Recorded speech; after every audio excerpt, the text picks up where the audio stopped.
The neighborhood of Willowstone Creek was built to look flawless, at least on the surface.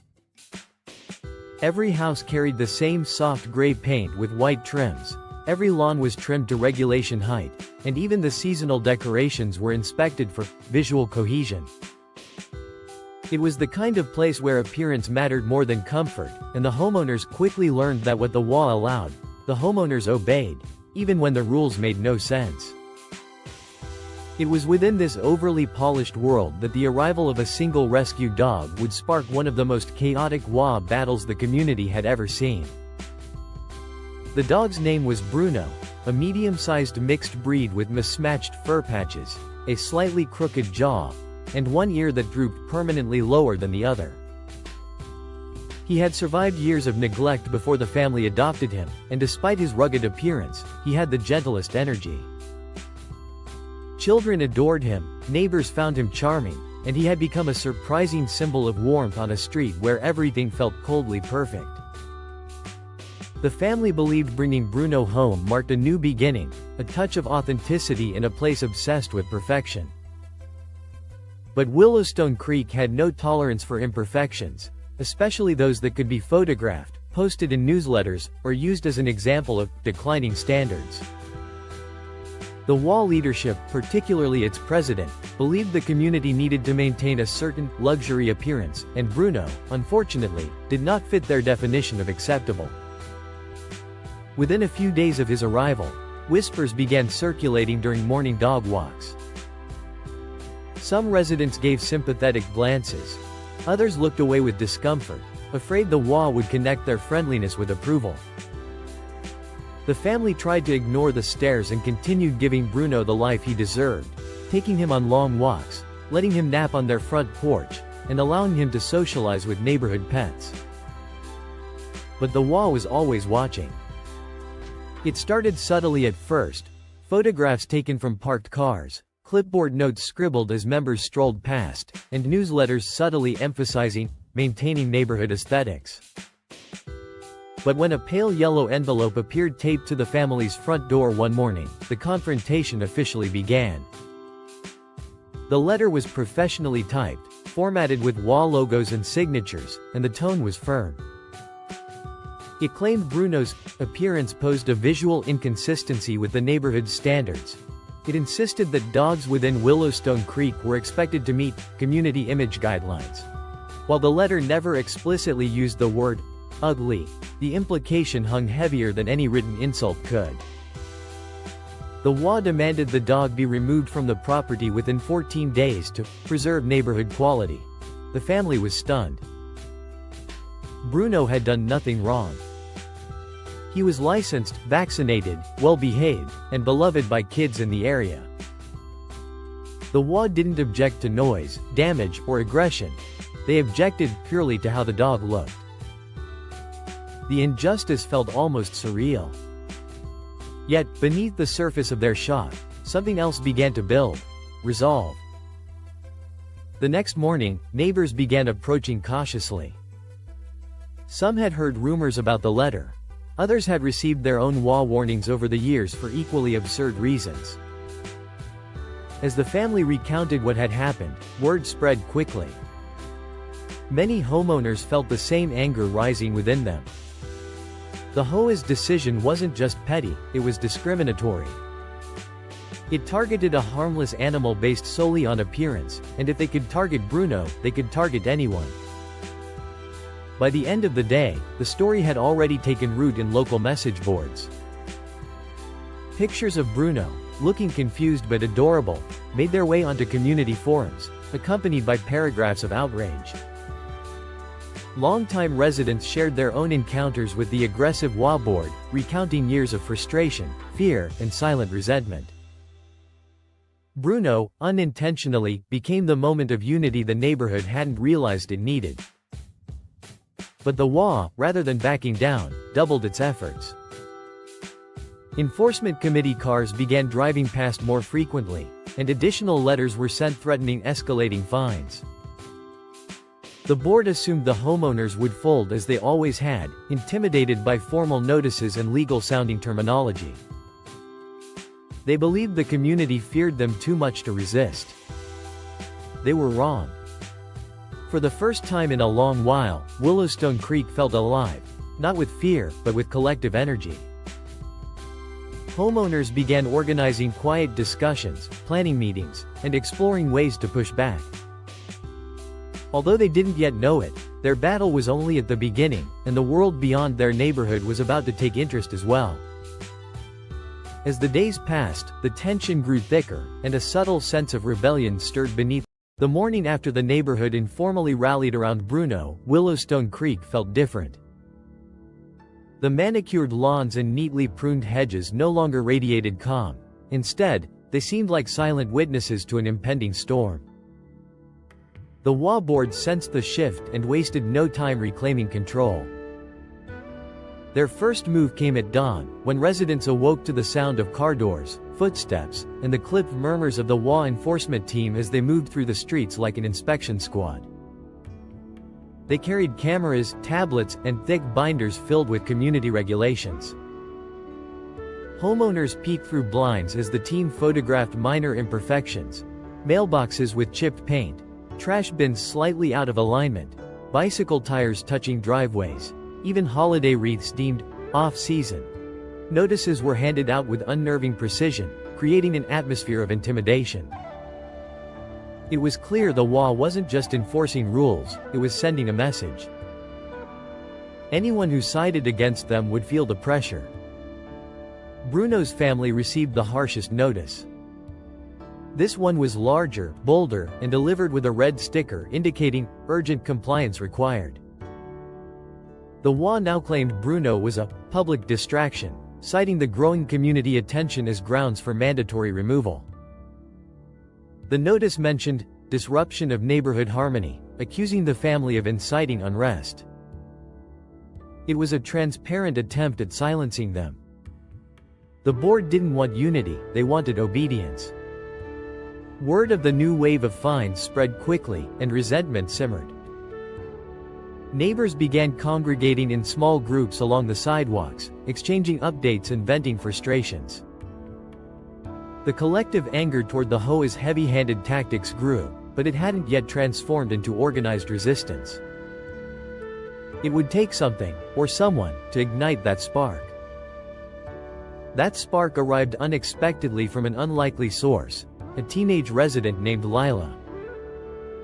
She lived 4 houses down from Bruno's family and had grown up with a quiet fascination for animals, especially rescues. When she heard about Bruno's situation, she didn't just sympathize, she acted. She snapped photos of Bruno, capturing his gentle nature and warm expression, and posted them on her social media with a story explaining the HOA's demand to remove him for being visually unfit. By the afternoon, her post had gone viral within the city. Thousands of people began sharing it, adding their own outrage and disbelief. Comments flooded in from dog lovers, rescue advocates, and former HOA victims. The hashtag Bring Justice for Bruno emerged and gained traction, quickly reaching regional trending lists. Suddenly, Willowstone Creek wasn't just a quiet suburban neighborhood, it was a focal point of widespread public backlash. News outlets reached out requesting interviews, animal shelters reposted the story with supportive messages, local influencers amplified it further. What had begun as a ridiculous HOA complaint had evolved into a battleground for fairness and compassion. The more the story spread, the more the community united behind Bruno, seeing him as the symbol of all the unreasonable rules they had been silently enduring. But the HOA was unprepared for such exposure. Their carefully curated reputation was cracking. In response, the board held an emergency meeting behind closed doors. Homeowners observed them entering the clubhouse in a single tense line, clutching folders and muttering among themselves. Their expressions reflected panic, annoyance, and disbelief. They had spent years micromanaging details of the neighborhood, but they had never faced public scrutiny. Inside the meeting, the board reviewed online posts and news articles in growing horror. The president, known for her rigid standards, insisted the neighborhood needed protection from unregulated animals. Other members worried about legal consequences, especially as sympathetic lawyers began offering assistance to Bruno's family online.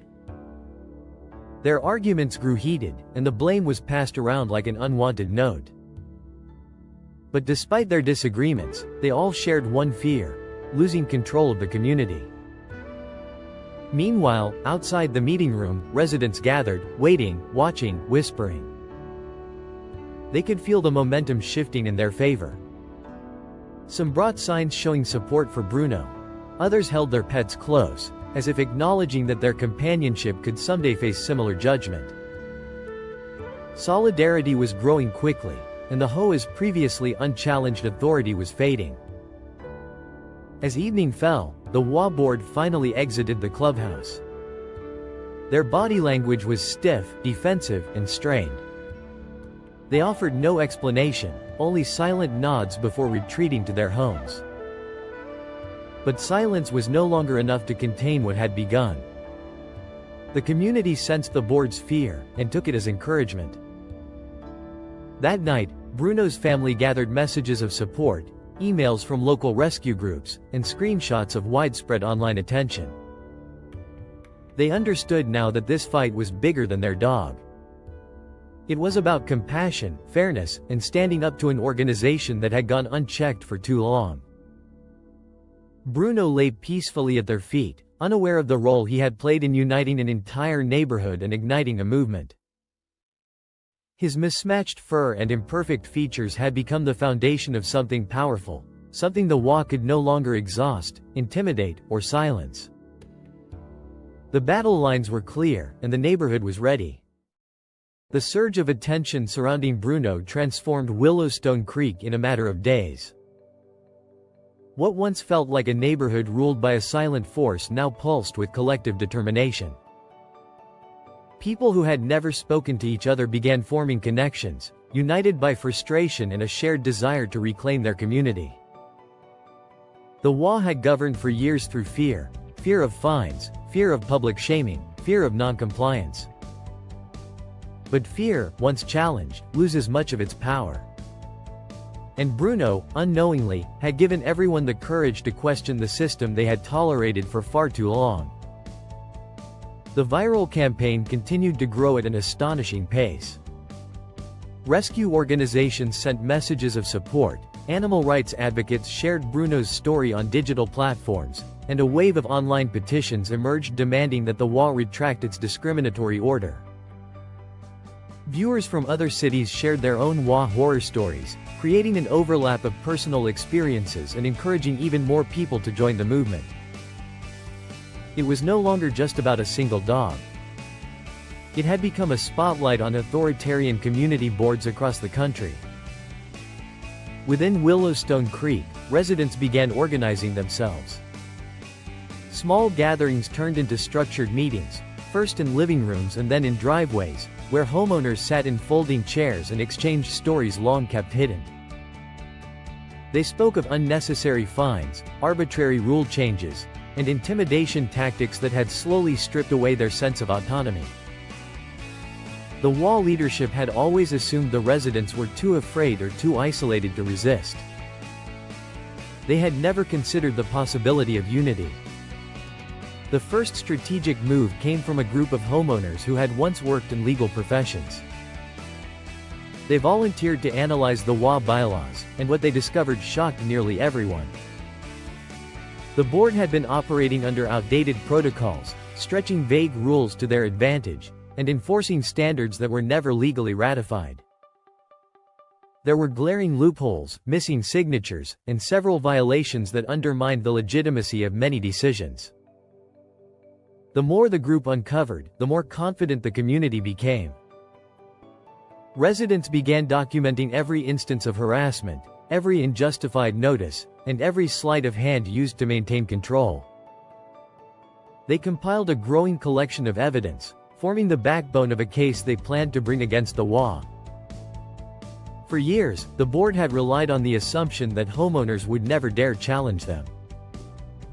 Now, however, the homeowners had not just motivation, they had an audience, and they had each other. Momentum built further when a retired journalist living in the neighborhood reached out to the local news station. Within a day, a reporter arrived to interview Bruno's family and several residents. The broadcast aired that same evening, depicting not just a community in conflict but a neighborhood fighting for fairness. Other outlets quickly followed, eager to cover the growing controversy. Cameras lined the streets, recording residents walking their dogs, children playing near Bruno, and homeowners openly expressing their frustrations for the first time. The HOA board's attempts to control the narrative failed spectacularly.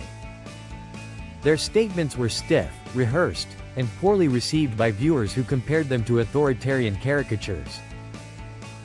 The board insisted they were protecting community image, but the world saw something different, a petty, discriminatory group enforcing superficial standards. The more they spoke, the worse they looked. Facing increasing pressure, the HOA president attempted to implement more aggressive measures. New notices were distributed claiming violations for trivial matters, clearly intended to intimidate residents into stepping back. But rather than folding, homeowners collected the notices as evidence. Every attempt at suppression only fueled the community's resolve and added to the growing archive of HOA misconduct. Meanwhile, Bruno remained blissfully unaware of the turmoil swirling around him. He spent his days lounging in sunny spots on the porch, greeting passers-by with a wagging tail, and becoming something of a local mascot. Children stopped by to pet him, neighbors dropped off treats, and visiting reporters eagerly captured footage of the friendly dog who had unintentionally started a suburban revolution. His presence became a reminder of what the community was fighting for: kindness, acceptance, and the right to live without unnecessary judgment. As the week progressed, the homeowners realized they needed a formal structure for their resistance. Volunteers collected contact information, formed committees, established communication channels, and coordinated efforts to challenge the HOA both legally and publicly. They created flyers summarizing residents' rights, organized neighborhood walks as peaceful demonstrations, and continued sharing updates online to maintain external support. By the end of the week, what had begun as scattered frustration had evolved into a unified movement. The HOA's control weakened visibly as fewer residents complied with their demands. The board members retreated from public view, avoiding eye contact on their once confident walks through the neighborhood. Their authority, once absolute, now felt brittle, cracking under the pressure of community solidarity. The neighborhood of Willowstone Creek had awakened, and it would not return to silence. Residents had discovered the power of unity, the importance of standing together, and the strength that comes from protecting what matters, even if what matters is a dog with mismatched fur and a crooked smile. But the HOA was not finished. And as the conflict escalated, the board prepared to take drastic measures, ones that would push the fight into its most intense phase yet. By the beginning of the following week, the HOA had shifted from defensive caution to aggressive retaliation. They could no longer rely on fear and isolation. The neighborhood had proven that unity was stronger than intimidation. Public scrutiny had stripped away their previous leverage, and the board's once unshakable confidence was replaced by frustration and desperation. But rather than seeking compromise, they decided to escalate the conflict, an approach that would only deepen the divide between themselves and the residents. The board initiated a series of formal legal threats, sending multiple notices to Bruno's family and other outspoken residents. These notices were carefully worded, citing minor infractions and procedural violations, some of which were ambiguous or outright fabricated. Homeowners were pressured to attend mandatory hearings at the HOA office under the threat of escalating fines. Photographs of lawn imperfections, suspiciously timed, noise complaints, and claims of property misuse began piling up, creating the appearance of a coordinated crackdown. The board assumed the sheer volume of threats would intimidate residents into compliance. But the neighborhood had anticipated such tactics. Armed with documentation of past board misconduct and the growing support from external legal advisors, the homeowners prepared counter-arguments for every complaint. Volunteers printed copies of bylaws, screenshots of social media support, and evidence of procedural violations. Every notice sent by the HOA became another piece of ammunition for the community, further eroding the board's credibility. In their attempt to intimidate, the HOA had inadvertently reinforced the strength of the opposition. The board also attempted public manipulation. Official newsletters were distributed claiming that Bruno's family had provoked conflict and violated community harmony, portraying themselves as victims rather than aggressors. They emphasized the need for residents to preserve neighborhood values, and subtly hinted that those supporting Bruno were acting selfishly or irresponsibly. Flyers were posted in the clubhouse and around common areas, carefully curated to reinforce their narrative. Yet the public response was anything but obedient. Residents began writing rebuttals, posting signs on lawns, and sharing counter-statements online. The HOA's carefully constructed image began to crumble in real time. Simultaneously, the board sought to divide the neighborhood, targeting individuals they assumed were less committed to the cause. They approached elderly residents, claiming enforcement measures would be relaxed if certain homeowners cooperated. They tried to intimidate newcomers with the threat of fines, hoping fear would prevent them from joining the movement. But the residents had learned from the first week that division was the board's weapon, and unity was the community's shield. Meetings were scheduled to reinforce solidarity, ensuring everyone knew that any attempt at isolation would be met with collective resistance. Bruno, meanwhile, became the symbolic heart of the movement. Local news crews documented his daily walks, his playful antics, and his interactions with children and neighbors. Each broadcast highlighted the absurdity of the HOA's position: a dog, innocent and gentle, under threat simply for not conforming to subjective aesthetic standards. Social media posts continued to circulate with growing momentum, each like, share, and comment adding fuel to the public outcry. The board's actions, intended to suppress attention, only amplified it. Tensions escalated when the HOA called a special meeting at the community clubhouse, inviting residents under the pretense of discussion but with clear intent to enforce compliance. Chairs were lined up, cameras were set to record, and the board prepared to confront the community with ultimatums. But as residents arrived, it became immediately clear that the atmosphere had changed. Instead of fearful attendees, the room was filled with confident homeowners armed with documentation, cameras, and a shared determination to resist unjust authority. The meeting began with procedural announcements, but the residents quickly took control. Questions were raised about legal authority, procedural missteps, and prior instances of selective enforcement. Each question chipped away at the board's credibility. The HOA attempted to assert authority through threats of fines and legal action, but the residents were ready, citing loopholes, inconsistencies, and previous court precedents. The board's anger became visible, their rhetoric harsher, their attempts at intimidation less effective. Public exposure had transformed the once private battleground into a high-stakes spectacle. Outside the clubhouse, the streets were alive with solidarity. Residents posted pictures and updates online, live-streamed the meeting, and continued to rally support from the wider community. Local news vans returned, drawn to the unfolding drama, capturing the surreal image of a neighborhood standing up to its governing board over a dog whose only crime was being too ugly for some people's taste. By nightfall, the HOA board left the clubhouse looking visibly defeated, their attempts at aggression countered at every turn. Yet, despite their apparent retreat, it was clear that the battle was far from over. The board had dug in their heels, and the homeowners had proven their strength. Both sides understood that the next moves would determine the future of Willowstone Creek, and neither would back down easily. The following week, Willowstone Creek reached a tipping point.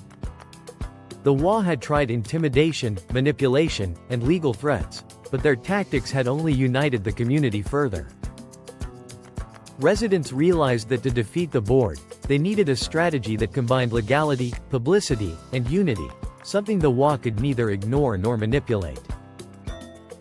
The neighborhood was no longer just reacting, it was planning, coordinating, and executing. Bruno's family emerged as the informal leaders of this effort. They organized community-wide meetings in their driveway and backyard, inviting residents to strategize and delegate responsibilities. Committees were formed. One focused on legal research, another on media and publicity, and a third on documenting HOA missteps in real time. Every notice, every newsletter, and every procedure used by the board was scrutinized. Volunteers took photographs of arbitrary fines, incorrect signage, and evidence of biased rule enforcement. The movement was meticulous, methodical, and relentless. Legal experts who had been following the viral story began offering guidance. They reviewed HOA bylaws, highlighting clauses the board had violated repeatedly. Residents were astonished to learn that several fines had been imposed without proper authority, notices had been improperly delivered, and procedural rules were frequently ignored. Armed with this knowledge, the homeowners realized the HOA was vulnerable in ways they had never imagined. They weren't just fighting for Bruno, they were fighting for their rights and for control of their own neighborhood. Meanwhile, the media attention intensified. Local newspapers ran feature stories on Bruno, portraying him as the unlikely hero of Willowstone Creek. Television crews arrived to capture footage of residents rallying, signs posted in support of the dog, and volunteers coordinating legal strategies. Social media continued to amplify the story, with thousands of people sharing updates and voicing support. The HOA board's reputation suffered a blow to their credibility.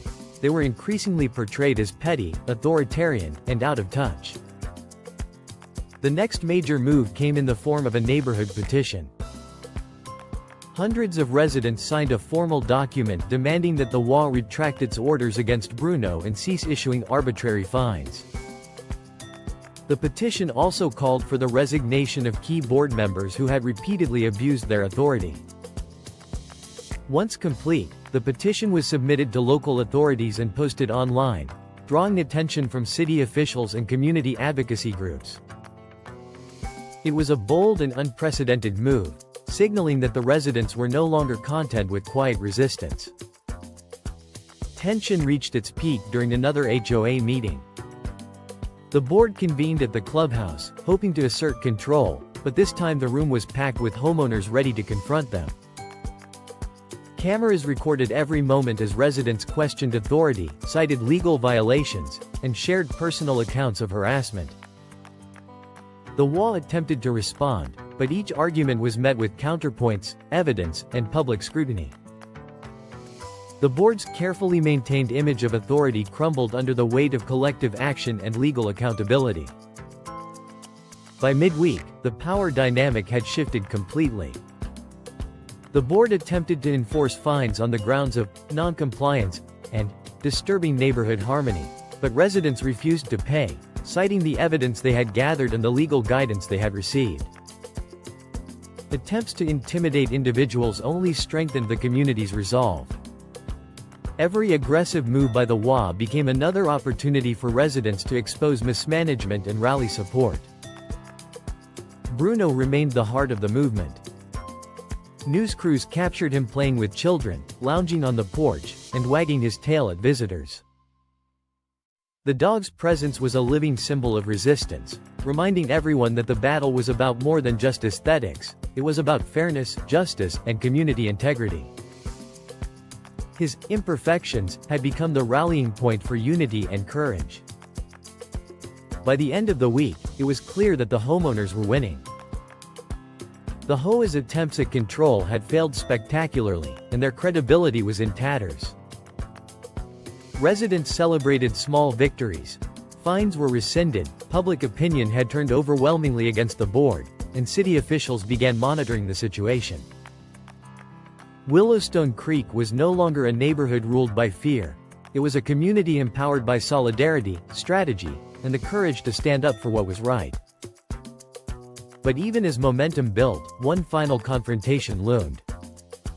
The HOA had underestimated the power of a united community, and now it was time for the board to face the ultimate consequence of their actions.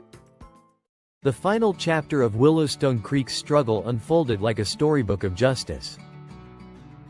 After weeks of viral attention, community organizing, and relentless documentation, the HOA board's authority had been stripped bare. What had begun as a petty dispute over Bruno's appearance escalated into a full-scale exposure of decades of mismanagement, selective enforcement, and intimidation tactics. The neighborhood, once subdued and fearful, had emerged as a unified force capable of holding those in power accountable. The culmination came during the scheduled HOA board meeting, one that would go down in local history. Homeowners packed the clubhouse, many carrying evidence, petitions, and signs of solidarity. Local journalists set up cameras, live streaming the confrontation to thousands of viewers across social media. The air was thick with anticipation, and even board members, once the confident enforcers of neighborhood perfection, appeared visibly shaken. Their attempts at dominance over the past weeks had not only failed but had also made them a source of public ridicule. The meeting began with the board trying to maintain formality, citing procedures and attempting to assert authority. They announced fines, repeated their claims about neighborhood image, and tried to intimidate homeowners into compliance. But the room erupted, not with anger, but with organized resistance. Residents methodically presented every violation, every procedural misstep, and every unjustified fine.